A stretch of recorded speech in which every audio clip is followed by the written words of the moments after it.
Welcome to the Shack News Chattycast, the podcast that's broadcasting from the inside the memories of a 17th century playboy. I'm Steve Watts. I'm Brian Carr, my little popcorn ball. I want to tell you about Audible.com. As you know, as listeners of the Chattycast know, Audible.com is offering you the chance to get a free audiobook download and a 30-day free trial at www.audibletrial.com/chattycast. And by this point, you should know how to spell that, so I won't. But audibletrial.com/chattycast for your free trial and free book. I want to apologize right at the top of my show for the voice. It is not at the top of its game today. I have a little bit of a cold going on, so sorry, bear with me, listeners. Every week we pick a big topic, we post about it on the Shack News Chatty, and then we talk about it in detail with your comments fueling the discussion, hence Chattycast. Today's guest is our Chief Foreign Affairs Correspondent, Rob Rath. Wow, do I get a salary along with that title? That sounds great. Nope, it's a volunteer position. I give you a little bit of a Daily Show upgrade there.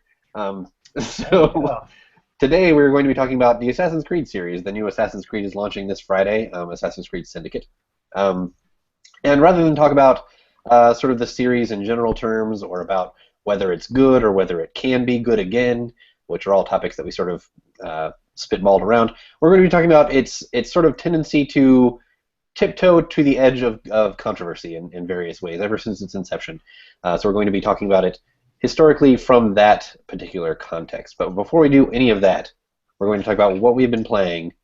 Rob, as our guest, how about you kick us off? What have you been playing lately? The last thing I've been playing quite a bit was the Star Wars Battlefront beta, and man, I really had a great time with it. I know that people have been people have had divided responses to it. Let's put it that way. But as a Battlefront because it's fan, the internet. Yeah, and it's Star Wars. But as a Battlefront fan, I loved it. I thought it was great.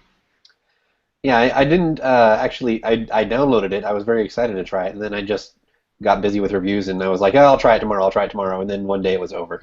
But I do know that like the subreddit, the gaming subreddit, was basically just like GIFs from it for like a solid week.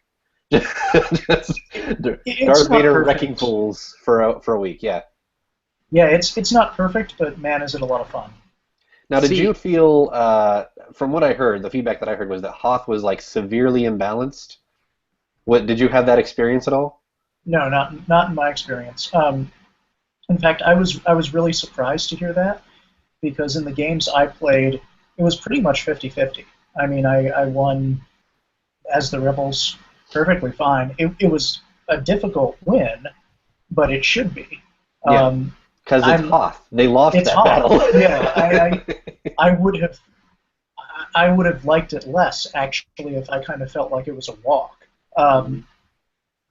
So the only time that it was really unbalanced, and I felt like, man, this game balance is really off. It just turned out that half the players on my side had left the session halfway through, and that would throw off the balance. Yeah, so I was actually surprised to hear that, because it seemed fine to me, but clearly not everyone had that experience.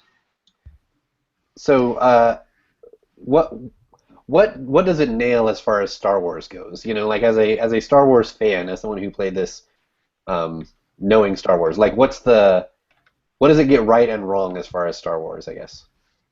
I think the thing it gets right is definitely the visuals and the sound. They just redid everything so as close to the original trilogy as possible.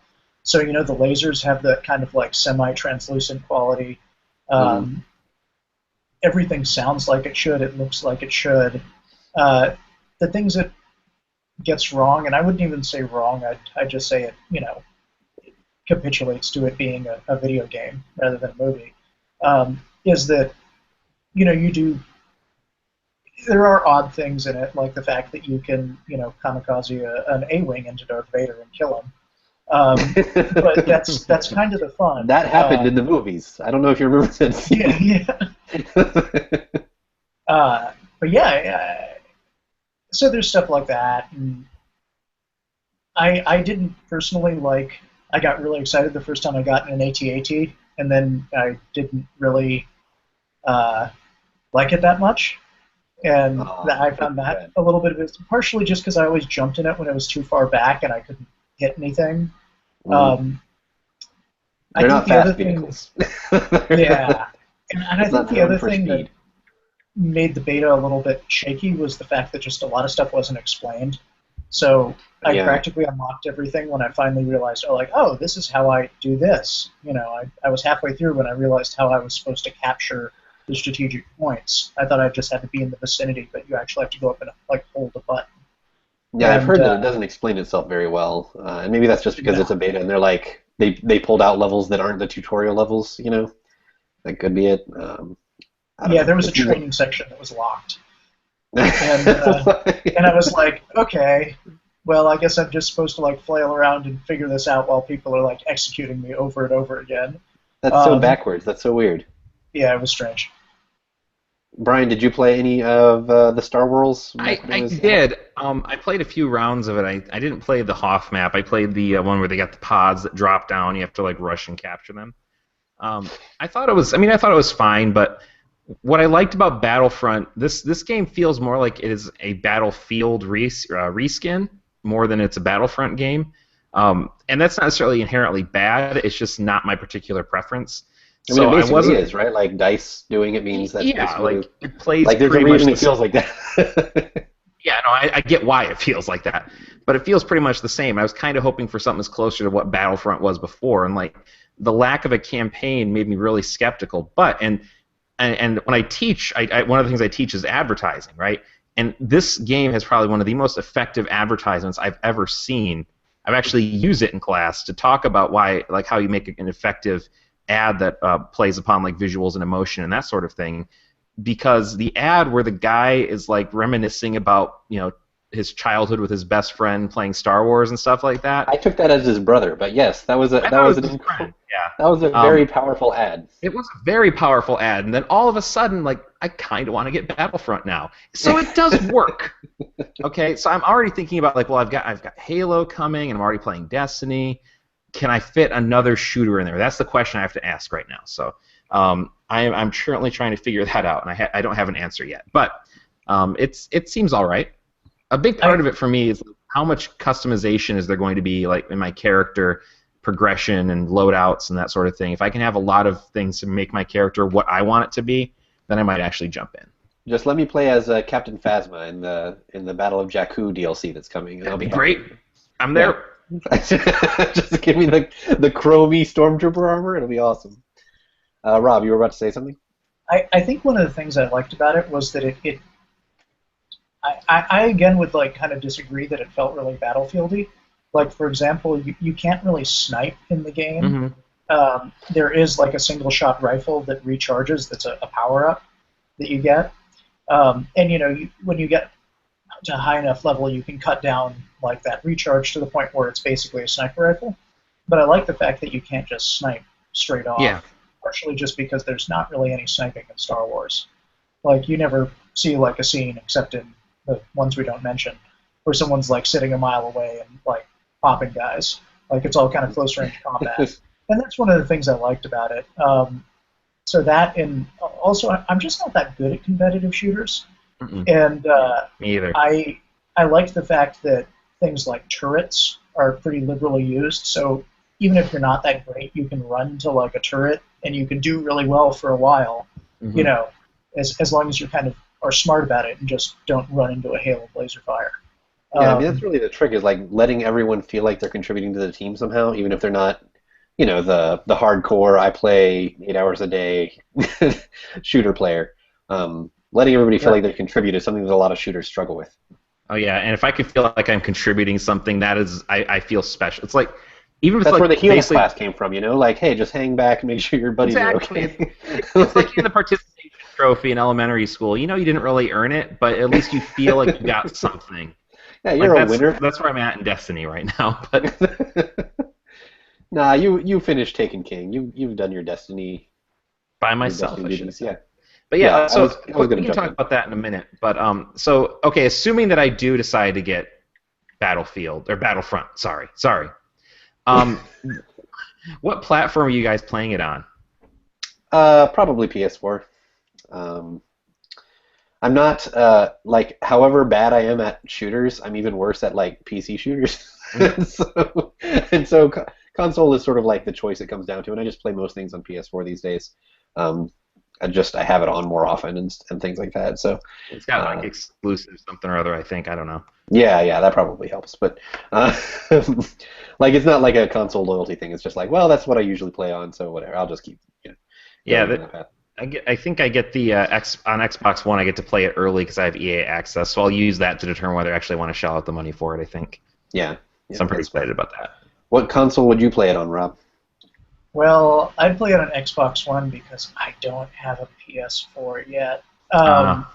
I did something which in retrospect I kind of regret, which is I chose which I was going to get based on the one that I couldn't get in Hong Kong at that time. And I was like, yeah, that's a consideration where you are. Yeah, I was like, I want to have one of the only Xbox Ones in China and see what that's like, and see like who I get matched up with and who, where I get my games, because I was really trying to track like how games get unofficially exported or illegally exported in China, and I thought there would be this cool experiment, and really I just could get everything fine, and also you can just download things over Xbox Live so easily that didn't even really, I don't know. It was an experiment that didn't matter less than you thought it would. And now I'm looking at all these things coming out on PS4 going, I'd really like to play that actually, So I will keep that in mind. So Brian, Yes. You mentioned you've been playing Destiny. Have you been playing only Destiny? What have you been up to? No, I've not only been playing Destiny, though I did hit level 40. I beat Taken King, by which I mean I beat like the main campaign thing where you have to fight Oryx and all that. I know you have to fight him again in the raid, but whatever. I haven't gotten it.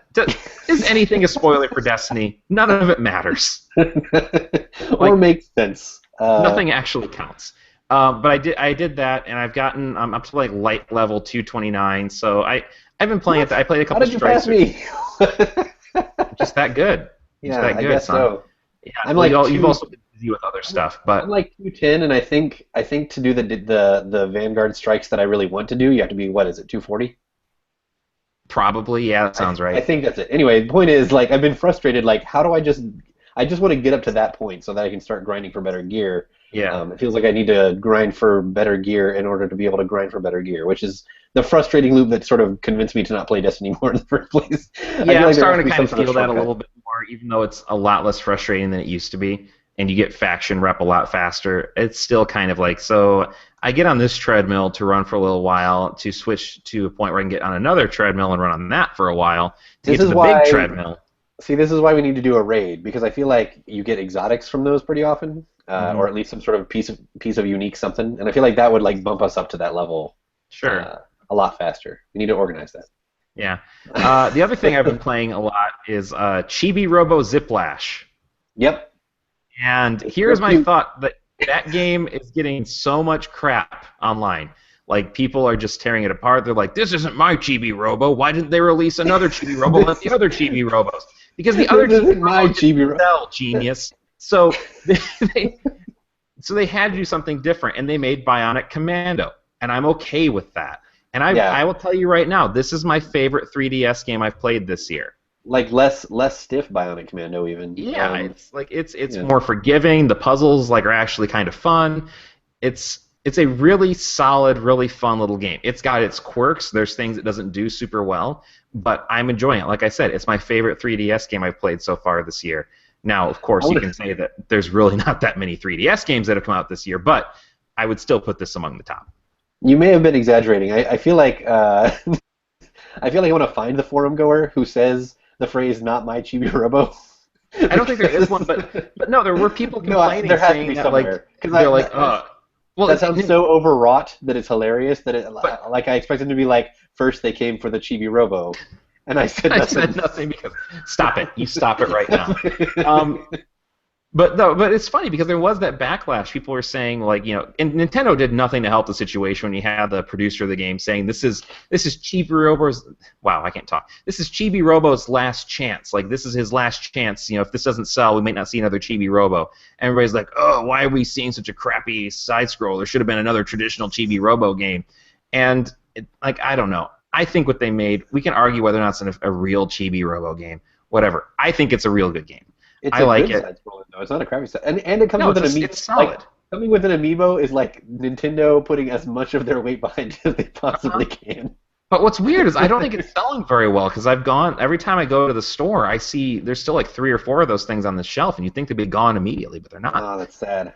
So it's a shame. It's not going to sell well, and I think that that's a shame because it's real good. So right now, this is me putting out the call. If you like 2D platformers, you want some of that on your 3DS, go get Chibi Robo. It's a good time. It'll get that Chattycast bump. Yeah, I thought your review was accurate. Like I agreed with your review. Yeah, on the vehicle segments are terrible, but and the level selection is weird. Have you figured out the trick to make the spinner land where you want it to? Yeah, you just hit it on the one you want it to hit. Exactly. Yeah, it's like I didn't want to say it in the review, but yeah, it's like pretty easy to exploit once. Yeah, so like you are absolutely right in that those are flaws, but it's such a fun little game that I've really enjoyed it. So I've been picking away at that here and there. Yeah. It's a very easy pick up and play, casual play a level. Mm-hmm. And it's cute. It's cute as a button. I don't know how far you are, but it gets challenging. Yes, it does. When you get towards the later levels, and especially the later bosses, it's like, oh, this is like a real game. This is like a platformer.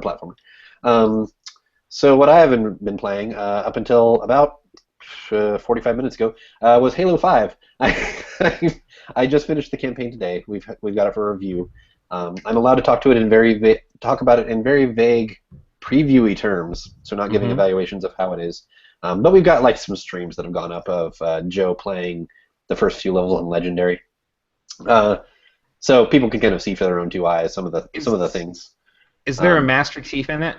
There is a Master Chief in it. Yes. Okay, that's not a spoiler. There is also a Locke in it.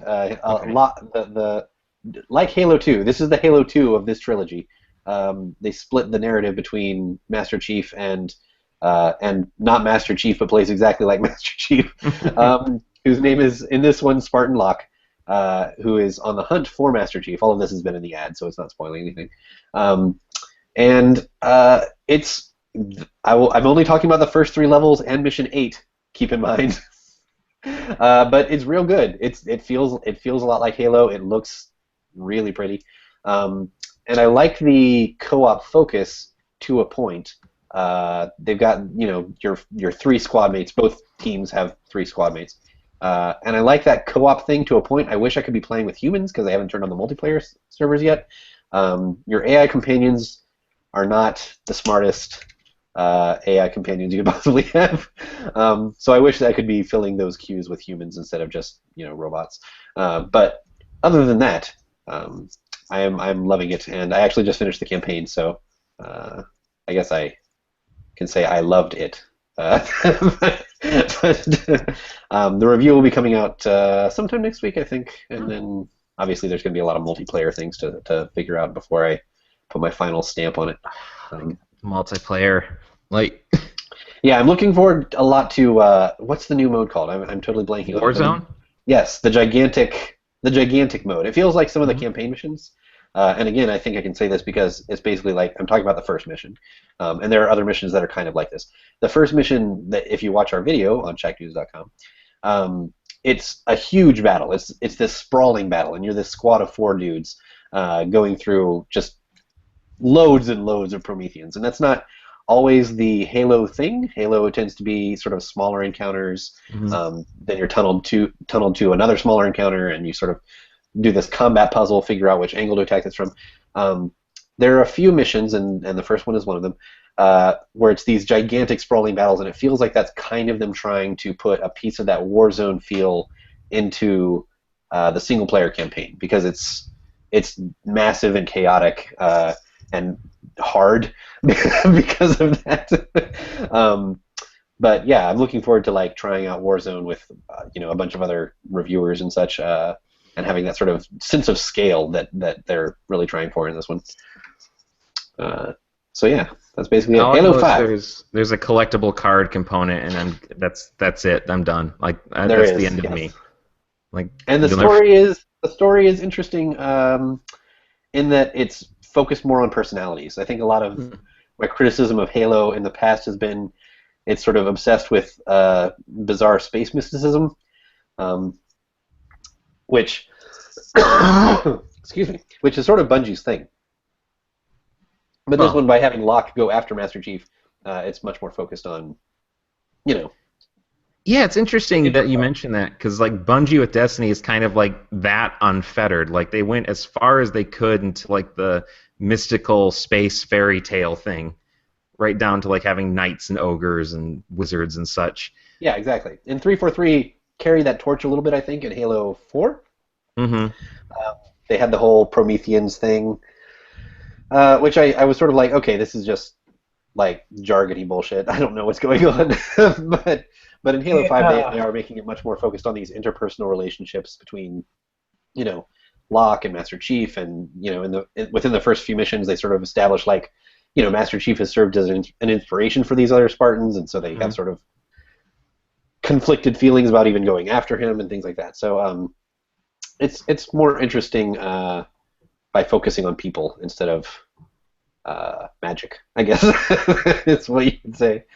So yeah, that's what I'm playing. Would you gentlemen? Story bothered me. Yeah, yeah. I mean, like, what was the story? Like, that's the thing. Like, I try to recall the story of Halo 4. Well, I liked all the Cortana Rapidsy stuff. I vaguely remember how it ends, mainly because of the Cortana thing, but I don't remember like hardly anything that happens in that story. Well, just what I hated was how it began, because 3 made a kind of sense in that it was doing like the Arthur myth and like, you know, Arthur goes to sleep in Avalon, and one day he'll come back when we truly need him. Yeah. And then they bring him back like 15 one day was like 6 months.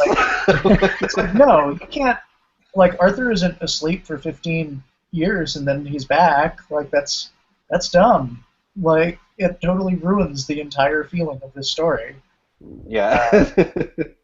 Yeah, I did get the sense from the end of Halo 3 that it would be like, oh, he's going to wake up in some very far-flung future and facing something completely different than he's used to.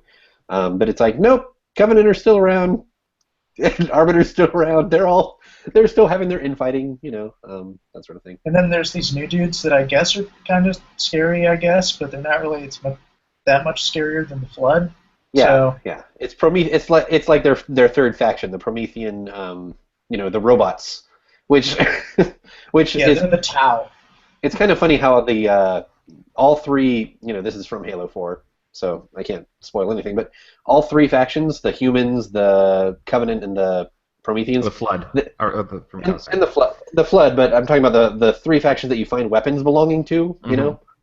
It's like they all kind of have just like equivalent stuff. It's like, here's the Promethean version of the pistol, and here's the Promethean version of the semi-automatic and stuff like that, and it's like, shouldn't they have like some very different weapons? This ancient robotic race. So yeah, it's a way to bring in some more weapon variety without, you know, straying too far from the shooter loop, I guess. But that is one thing that I actually like about Halo, is how you're just constantly picking up different weapons because you kind of have to. You're not like sticking to a weapon and finding ammo for it. It's like you're like, oh, okay, that one's out. You're scavenging, yeah. Grab another one, use it up, grab another one, just over and over. That's the entire loop of Halo. So, what do you say we move on to the big topic? Sounds good. I just want to say one thing. Yes? I can't wait for the Halo game that has Beyonce in it. Yeah. Okay, yeah. Because she had that song. I played that in Celebration when my code showed up. I'll just play it underneath as we're talking about Halo. Yeah, that sounds good. And then we will get sued. All right. That won't get you in trouble at all, yeah. Yeah. All right, so the big topic today, as I mentioned, Assassin's Creed's sort of dalliances with controversy. Here's how I pitched it to the chatty. Assassin's Creed is the centerpiece of Ubisoft's annualized blockbuster franchises, and as such, the developer is incentivized to play it safe. However, more than most tentpole series, Assassin's Creed has edged close to potentially controversial subject matter. A Middle Eastern protagonist while America was engulfed in a politically charged Middle Eastern war, a less than sterling portrayal of the Founding Fathers taking advantage of a Native American hero, and the recent spate of assassins acting as instigators and populist revolutions against royalty and the rich. This week, the Chattycast takes a look at Assassin's Creed's more daring plot elements. What does it mean for a AAA series to be consistently poking at certain areas of American ideology? Does this show signs of creative artistry on the part of those development leads, or is it just trying too hard to feel edgy? How do these various political framing devices fit into the Assassin's Creed mythos? So by big topic, I mean big. We're talking like the American consciousness and how seeing our founding fathers sort of act like dicks to a guy might bother us.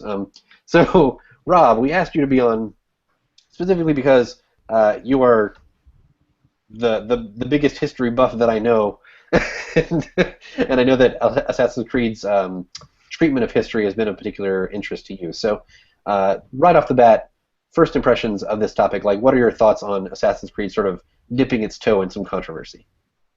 Well, one of the reasons that I've written so much about Assassin's Creed and Ubisoft games in general is that even when Ubisoft fails, it's because they're trying something pretty interesting. You never have nothing to write about with an Assassin's Creed game. Usually, if they've made a mistake trying to do something interesting, or they've made a mistake for an interesting reason, or there's something to be said about it. And I really like the series, and one of the reasons that I like it is that it does kind of poke the bear in a way. There are definitely times where I'll watch what's going on and be like, oh man, they're going to take on that? All right, sweet.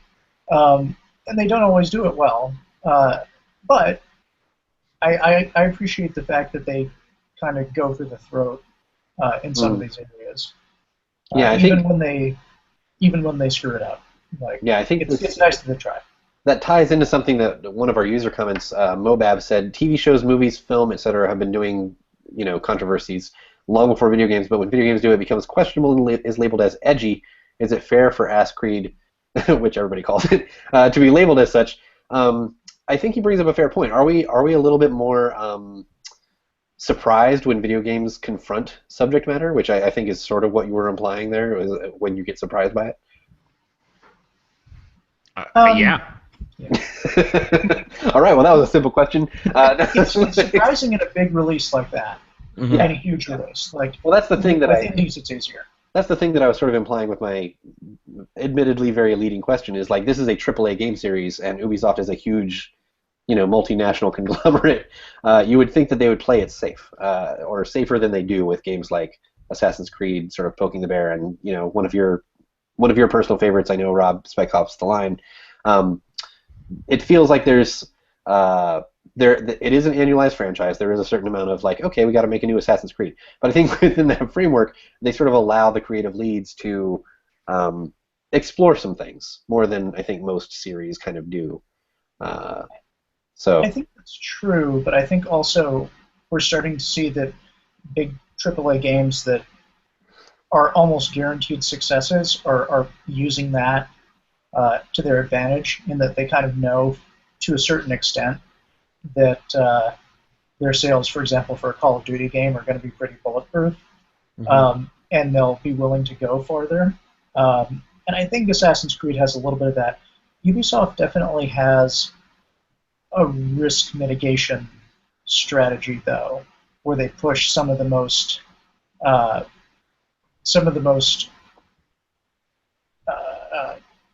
incendiary stuff to DLC. Or, yeah, I mean, portables or things like that. I think one of the examples we can bring up is you said, like, they play it safe when it comes to marketing. Assassin's Creed 3 is probably the most incendiary of all of their games as far as sort of directly confronting America with some of its history.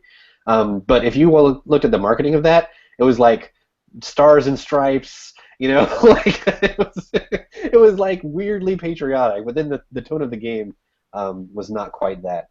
Brian, I've seen you sort of nodding along as if you want to jump in but not interrupt us. You're being very polite. So what would you say? So, like, I don't know, like, Assassin's Creed 3 I think is really potentially very interesting, because I think I like Assassin's Creed 3 a lot more than most people, largely because it does address those historical issues of inequality and mistreatment.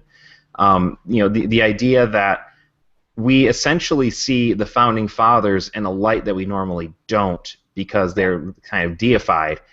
We see them, even though it's still fictionalized, we see them in this sort of perspective. Native American people of that time probably would have seen them, right? There were a lot, and there's this tendency. And they don't necessarily vilify them, but they make it like, well, they are flawed and compromised individuals in ways, yeah, right? exactly. Which is, that's part of being human. And the instances of the day, you will do things and make decisions that are going to be counteractive to your stated goals in order to get those stated goals to accomplish, right? That happens a lot throughout history.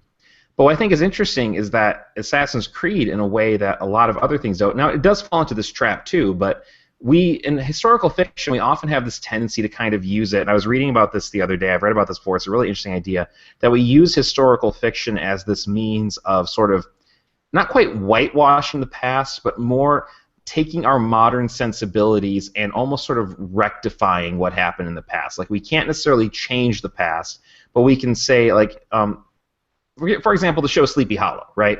Sleepy Hollow, if you don't know what it is, it's a show. It's like a X-Files kind of thing, involving Ichabod Crane, the star of the Sleepy Hollow book. The Headless Horseman is like a Revolutionary War German soldier, all that stuff. And the idea is he comes to the modern day, and so they get a lot of mileage out of the idea that this guy was like there at the Revolutionary War, fought for the independence of America, and he's got a very particular perspective on things, and he's like horrified to find out, like, they'll tell him, like, the Native Americans were kind of like pushed off to reservations. Like, the Native Americans, I fought alongside them. They were noble people. And like having these perspectives that a lot of people, like these wealthy white landowners at the time, wouldn't have had, right?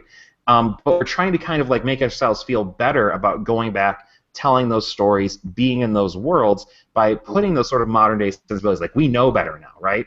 It's like a form of reconciliation, basically. Yeah, and I think that you see that in kind of extreme forms with like Quentin Tarantino movies and that sort of thing, like Django Unchained, for example. Yeah, that's historical fantasy in the this is kind of how I wish it happened. I wish a squad of badasses had shot Hitler in the face so many times and it was unrecognizable. Like, through fiction and through fantasy, we can kind of like retroactively repair these past wrongs. And I think Assassin's Creed does that a little bit, right? There are some instances where they kind of, there are instances where they outright forget parts of history. Like, there's the whole Boston Tea Party sequence in Assassin's Creed 3. A big part of that was they had, these guys would dress up in like war paint and Native American clothes, essentially to kind of like, if they got caught, they could say that it was the Indians that did this, right? They don't do that. Those guys. Yeah, they don't do that at all in Assassin's Creed. And it's a huge thing because that's something that Connor would have had something to say about, right?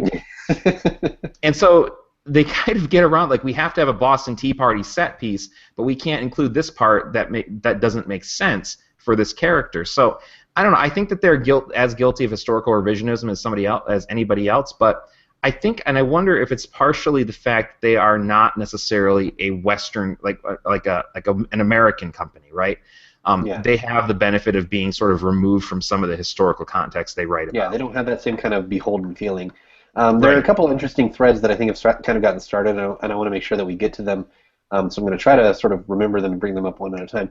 You mentioned you like Assassin's Creed 3 more than most people, and I happen to know from knowing you, that's partly because you find the hero, I guess, not more likable, but more understandable than he's not more likable than Ezio. He's not likable. Like that, I think that's what a lot of people have a problem with. Like, Ezio was this fun playboy character, and they've sort of gotten back to that with more recent characters after Connor sort of fell flat and people didn't like him. But I think the thing that you've said in the past to me is, like, Connor is not likable, and he's got like a chip on his shoulder, but it's like a perfectly understandable chip. Like, he has a reason to be unlikable. Like, that's what makes it interesting. And that's part of it. Like, do I like the game all that much? Not really. But do I like the story? I love the story. I love how they actually play out the fact that he's essentially betrayed by the very vision that he fought for. That to me is a really powerful narrative hook. And yeah, it's not going to be as fun as Ezio, but it's not supposed to be. I mean, and it's a downer. Like, that's a downer kind of story. you fight really hard for 40 hours or whatever along an Assassin's Creed game lasts, and it's like, and all of your principles have been betrayed. Like, that's unsatisfying in a certain way. I think people want to feel victorious at the end of a game. To a certain extent. with historical fiction, that's what we try to do, but it's not reality. And neither is Assassin's Creed, obviously, but Right. like it feels more genuine in that way. And Rob, you mentioned that they sort of tuck away some of the more controversial elements behind DLC. I think the things that came to mind when you said that was Freedom's Cry. Was that Assassin's Creed 4, Black Flag? Mhm. That dealt very headlong with slavery. I didn't play it, but you might have insights about that. And the one that I did play was Liberation, with Aveline being sort of a former slave slash sort of she became sort of a socialite, but she sort of had this whole costume changing mechanic that played with that identity. So expand on that a little bit. Yeah, the one I would definitely add to is Assassin's Creed China, Oh right, yeah. I which played that too. came out recently, and it was the 2D side scroller stealth. It was really good too. It was a lot different than their usual. Yeah, I've made fun of the series in the past for doing that, uh, but on the other hand, they're doing it, Yeah. and when you probably look at that from the perspective of one of the designers who, that project got made because someone just championed it and said, like, we really need to make this. And, just anyone who's worked for a corporation can tell you, sometimes, you know, grabbing your pet project and being able to carry it up, run it up the flagpole to management and convince them that it's something that should be done. At times you do kind of have to settle for, well, it being smaller than you originally envisioned it or wanted it to be or whatever. I think that strikes at the heart of the thing that Mobab, our user, brought up of like, why do we sort of call this special when video games do it? It's because taking a mitigated risk is significant when almost no one is taking any risk. Like you're like doing a little bit is still more of a step than nothing.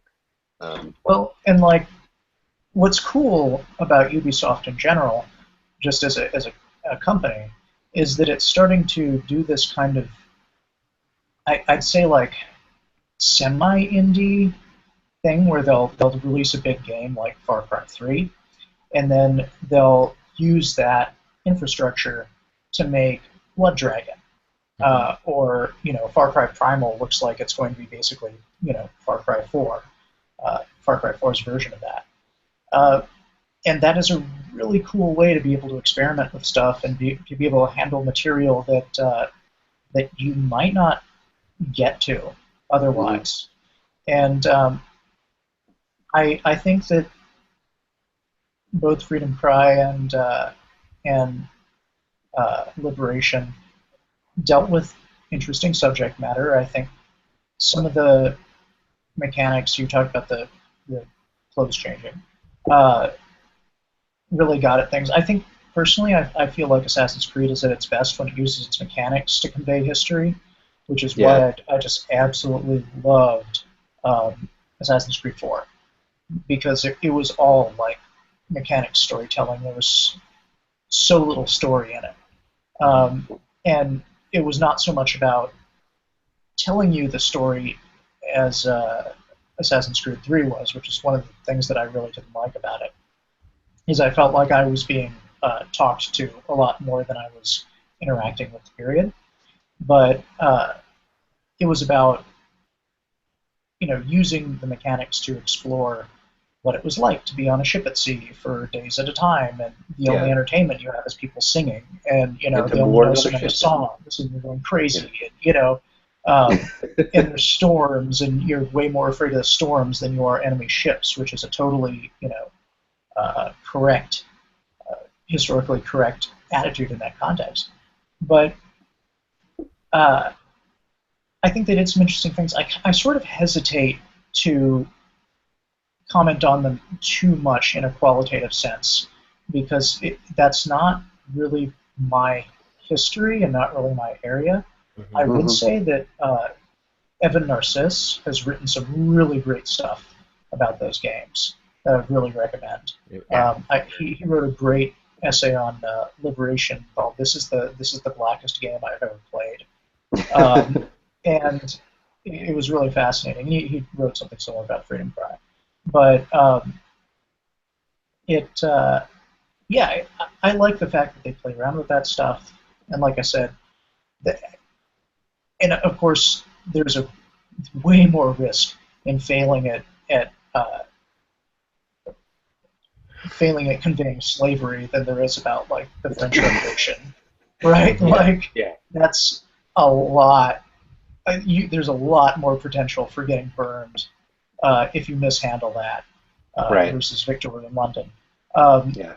So I understand why they kind of like shunt it off to the side. I don't really like that they do that, but at the same time, I like that there are clearly people in the company that are, advocating for those things and trying to push the envelope, and and for the same reason that Altair was they really were just like, nope, Yeah, this is who needs to be our first protagonist in this series.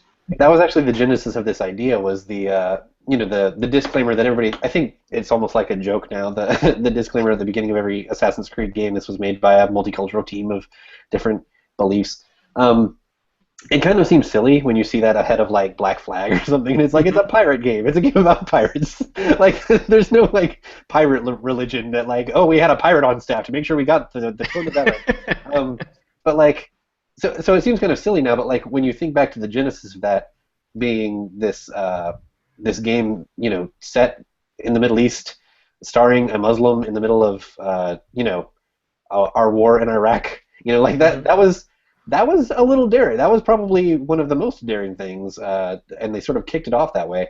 Well, and this is a series where you physically beat up the Pope. I mean, yes, exactly. It's, and it is like the worst Pope in history, like the one that even the Catholics hate, but still. And it has been a while since I played the first Assassin's Creed, because honestly, like, the general conventional wisdom is correct that it wasn't the most developed game. But yeah. so it's been a while since I played it. But like, if I recall, you were fighting Crusaders, like, Yep. Like, the Templar, I mean, that's where they come from, is the Crusades. Yeah, exactly. They really like, planted a flag in that conflict and made it sort of the basis for everything that follows. So this blockbuster franchise that sells millions and millions of copies, its origins is tied to that, and it always will be. And the assassins are, they're the Hashashim, right? Yeah. It's inherently a Middle Eastern concept. So like, it's interesting that they have kind of sneakily made that like part of the entire series. So maybe that's why they kind of still include that stuff. I don't know, but like, and now the protagonist is like a blonde, a blonde pirate who falls ass backwards into an assassin outfit. Yeah, you steal somebody's like, literally, it's a game where the plot is moving forward because you stole somebody's pants. Like, yes, exactly. I found this jacket and I put it on, and suddenly people were like, "Hey, assassin!" Anyway, so that was one of the sort of big conflicts, and like I said, the genesis for this whole idea. Another one that I mentioned, which we haven't even seen the full development of, is the recent spate of assassins acting as instigators in populist revolutions. We sort of had that, the trailers for Unity made that very clear. They literally threw royalty to the crowds and had them ripped apart, like actually, like their head was on a pike at the end, like. And I get this sort of sense. I'm not reviewing, just as a disclaimer. I'm not reviewing Syndicate, and I don't really know the opinions of the guy on staff who is reviewing it on this subject. But the promotion for it has been very like, we're going to stick it to the rich. Like they're taking over London. They're belittling our workforce. We're going to stick it to them, and it's those sort of like interesting social concepts that I think the creators probably do have in mind. I want to read another comment from one of our readers. He said, Thunderball said, "It's a neat topic. Just try not to shoehorn too much into it. I don't think the devs are trying to make any serious social commentary outside of the fiction. It's just entertainment to me." And that's fine if you want to enjoy it as entertainment. I do think if you were going to work on something, I give the developers credit enough to think that they do have this stuff in mind. If they're going to work on something for 2-3 years, I think that there are at least some people on staff and probably the creative directors like trying to make a comment and trying to like give it some larger context that's actually Well, I important mean, to people. you can tell a story that resonates with themes that people are thinking about without having to try to make an actual political point, right? Yeah, yeah. I mean, like, I don't think they're trying to say like, here's my manifesto. Like, No. No, that's the indie game space, but Yeah. like you can't get away with that in AAA. But it's interesting that this kind of gets brought up because one of the things that I thought was fascinating about Assassin's Creed 4, and I don't know if this got continued in Unity because I didn't play Unity, but the idea that the sort of metatextual nature of that game, where you were finding out things about the development of the Animus, right? How Abstergo Entertainment was now using it to make a game, in this case, the pirate game. And so, like, you can find notes about people arguing about whether or not this building should be included or whether or not this character should be written a certain way. Like, and there are actual things like people will say, you know, we're trying to make it. We're trying to. This is business. It's not like it's not. I can't remember. It's not charity or something like that. Like, we're not trying to save the world here. We're trying to sell a product.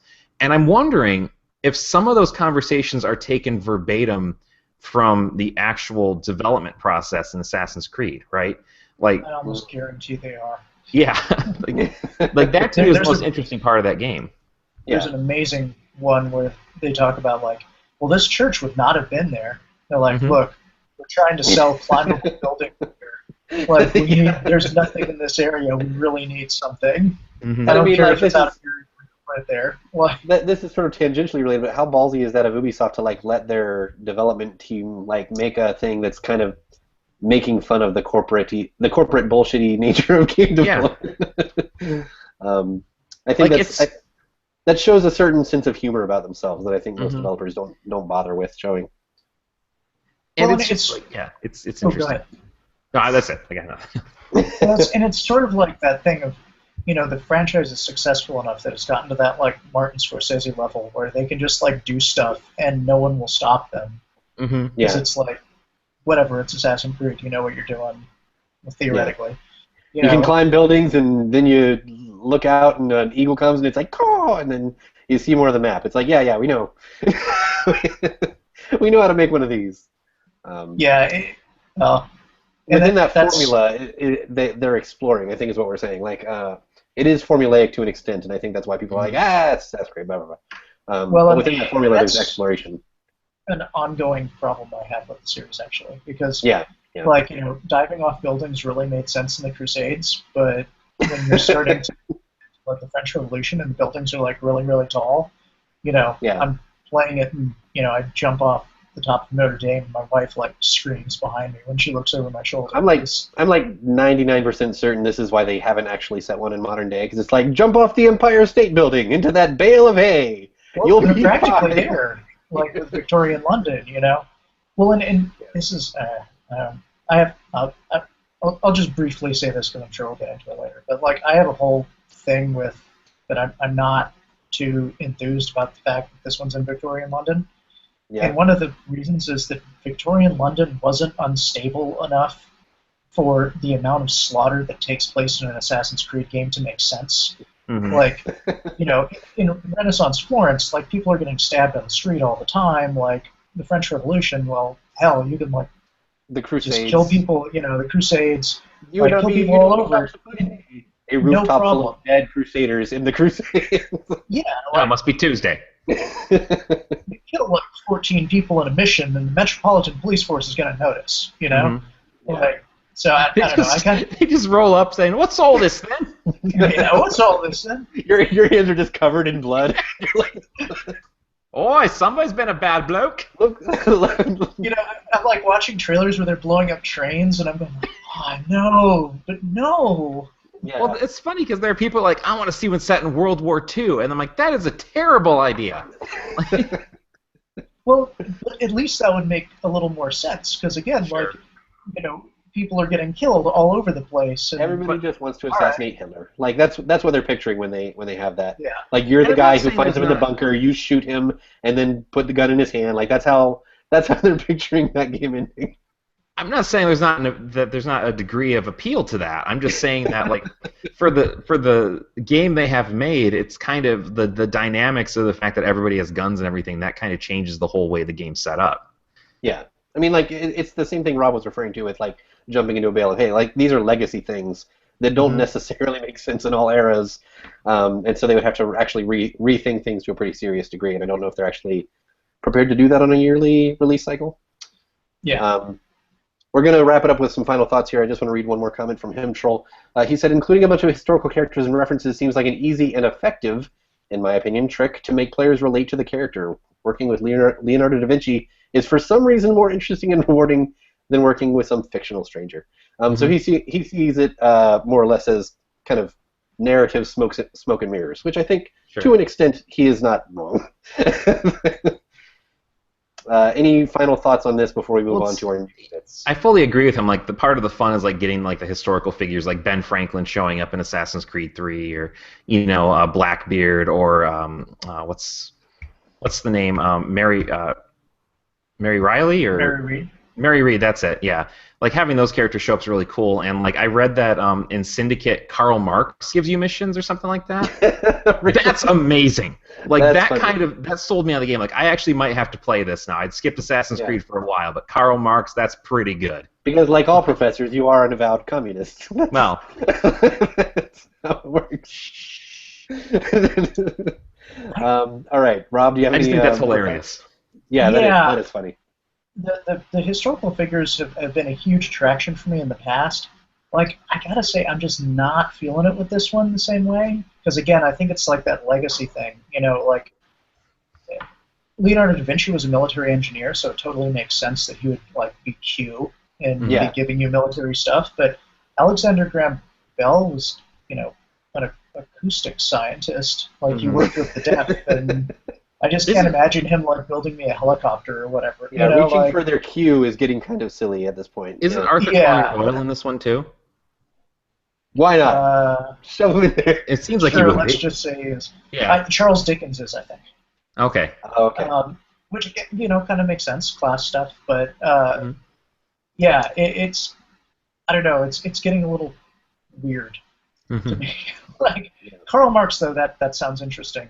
Like that's more like I find that like I want to take the Dickens mission that somehow inspires him to write A Christmas Carol. Like there's some reference to like the ghosts of Christmas, and he's like, "Oh, that's a great idea."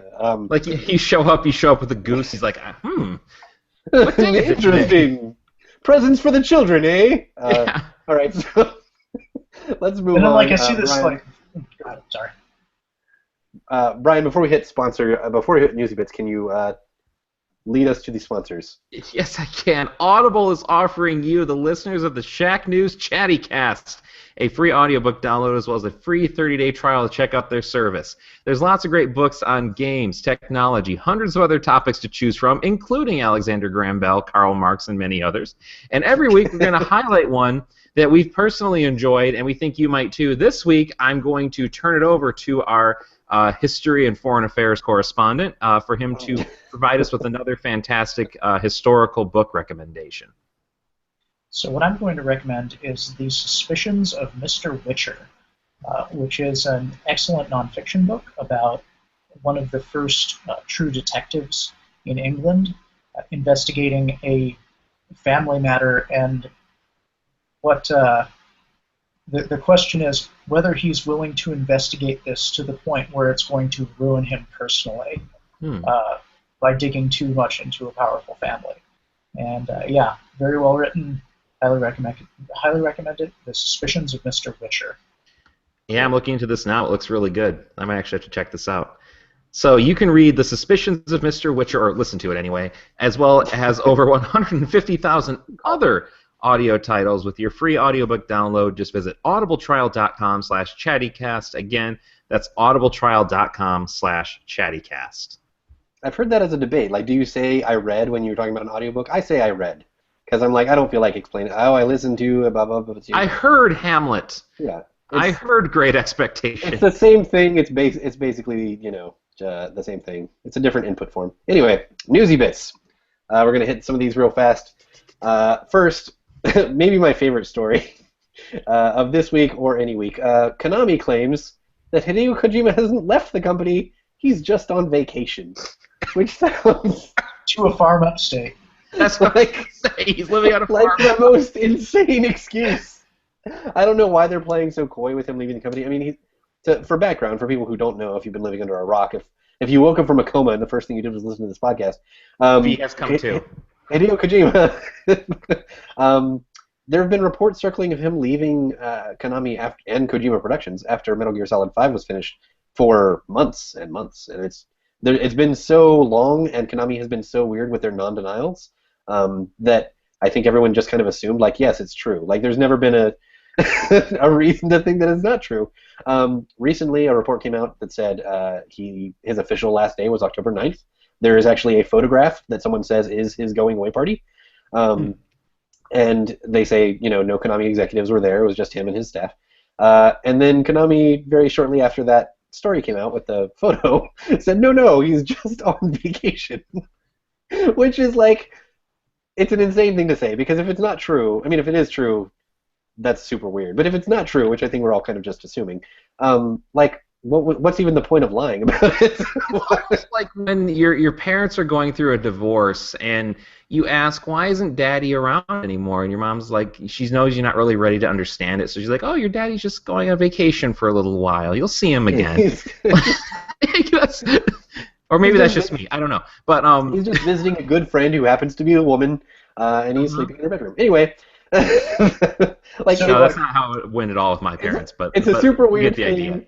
Yeah, I wasn't commenting on you specifically. It's a super weird thing to lie about, because eventually the truth is going to come out. Eventually, it's like, no, he is gone. Like, why would you lie? So a couple weeks ago, I was in Kyoto, and it turned out that my hotel was just around the corner from the Konami Fitness Club.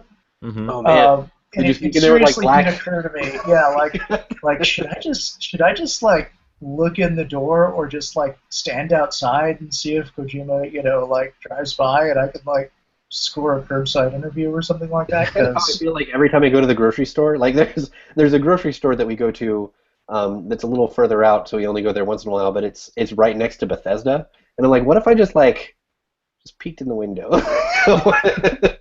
Just like, what are you guys up to in there? Yeah. So Hideo Kojima presumably is going to be letting us know what he's actually up to at some point in the future. That dude's going to start a Kickstarter. Like, there will be a Kickstarter by Kojima within the 6 months. So. The joke that I've heard, which might actually end up being true, but it was delivered as a joke, is he's going to be at Jeff Keighley's Game Awards and say, like, announcing my next Kickstarter game, here's the trailer. No, that's not a joke. That's what's going to happen. Yeah, it seems fairly likely. So our other newsy bit of the day, this is more of a feel-good story. The NES turned 30 this week, and I thought we could just kind of go around the table and talk about our NES memories very briefly. I'll start. I first witnessed the NES at a cousin's house, and that was what hooked me on video games. So I have that cousin to credit for like my entire line of work. And so yeah, it started. That was my first real game. We had an Apple II before that, and I played some really kind of shitty games on the Apple II. But the NES was the first time I was like, oh my god. Super Mario Brothers. So, Brian, NES memories. My story is, so I got a couple stories related to it. They're both tied together. So I was a really picky eater when I was a kid. And very fussy, like to the point my parents and so my grandmother basically got me a Nintendo as like a means of getting me to eat properly. That's awesome. Yeah, my grandma loves me. Each stalk of broccoli that you eat is 5 minutes of Super Mario Bros. She's a wonderful lady. She used to play Duck Hunt with me, but she would like put the gun on the screen. Grandma knew what she was doing. But that's also part of how I learned how to read and learned how to get really good at reading and develop vocabulary. I had parents and people who read to me, but I also would read those manuals. I had to know how to play the game, so that's part of what encouraged me to get better at reading. So yeah, those are kind of my two quick stories. I actually still have my original NES. You probably can't see it. It's on the shelf in my office. It doesn't really work, but I'm never getting rid of it, so it's just a display piece right now. I sold my original NES and most of my games years ago when I was trying to afford a PS1, and it was a bad decision. Well, see, the PS1 was what I was trying to do. Not to bash on the PS1, but that was a bad decision. I almost got rid of all mine to get Parasite Eve. Oh wow, that would have been stupid. You would have lived with that the rest of your life. Yeah, I didn't. So that's way worse. Yeah. Rob, NES memories. Well, I was a Genesis kid actually, so Get out. I'm just gonna like flip this table and drop this mic, except it's really expensive.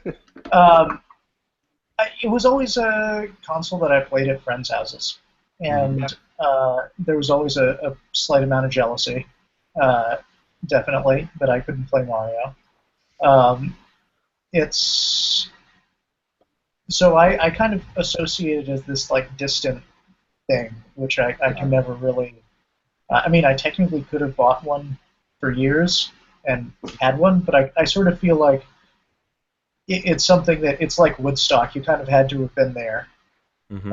when it was big and when it was the thing Yeah, to get the full experience. right. And I think like you see like a lot of retro games and stuff like that now, where they're all like, "Oh, this is 8-bit." It's really not. Like you're just trying to evoke like a vague notion, but you don't really get it unless you were there, man. Like, Yeah. I feel like I remember, Yeah. and this is fuzzy, but I feel like I have vague memories of convincing my parents to get us a Nintendo Power subscription before we even had a Nintendo. So we were basically like just paying Nintendo to market to us every month until my parents finally caved and got us the actual system.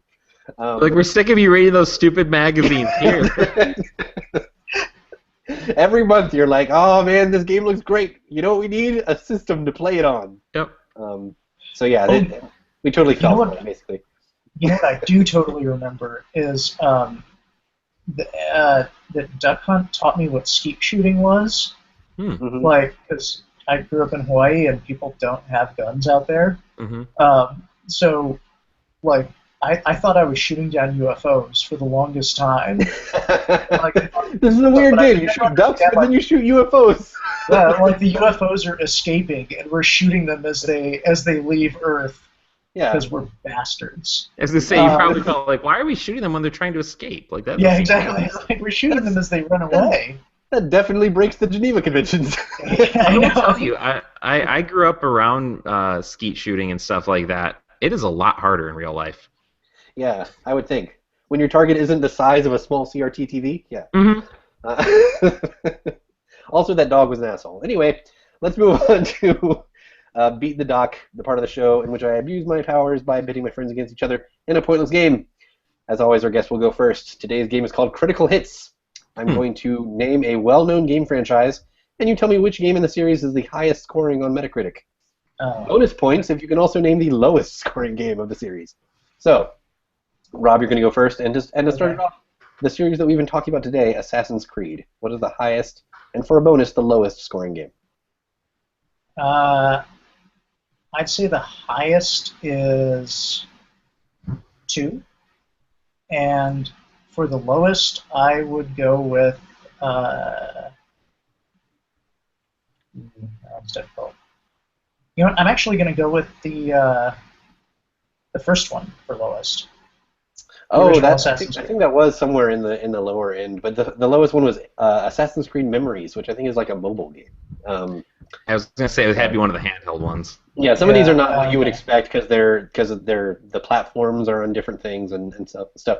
Also, some of these that are I tried to pick fairly recent franchises because when you get into older ones, the scores get skewed by people just not having reviews for the older ones.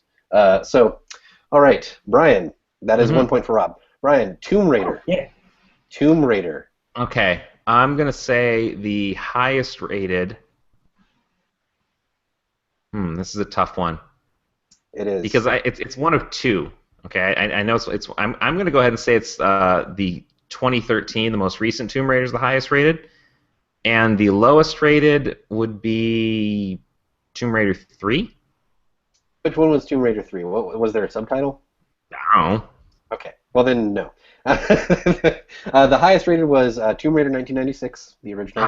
The original. OG. It was either the original or the most recent. Yeah, I knew that. Yeah, I mean, that makes sense. And the lowest rated was Angel of Darkness, Oh, okay. which Yeah. I don't even know. I don't even have, like, any memories of whatsoever. I know nothing of Tomb Raider. I know that first one, and I know 2013, and that's it. Yeah. Rob, what is the highest and lowest scoring game in the Halo series? Also another game that we sort of talked about today. Yeah.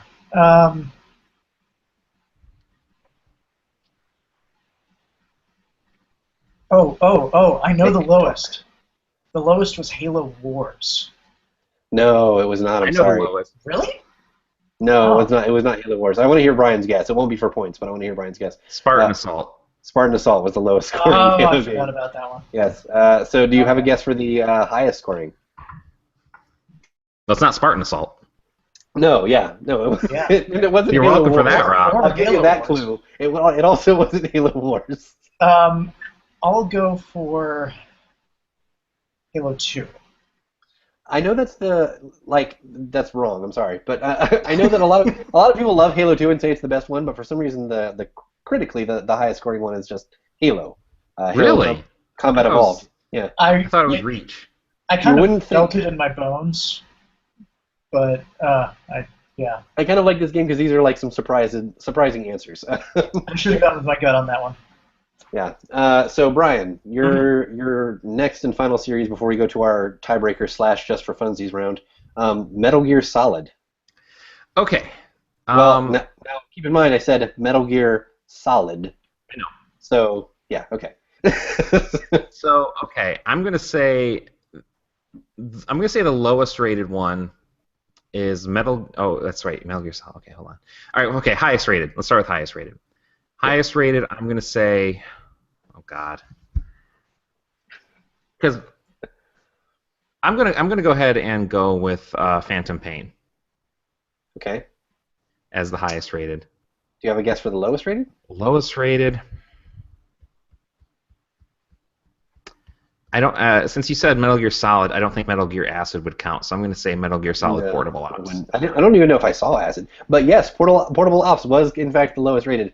The highest rated was MGS2. Really? Pain. Yeah.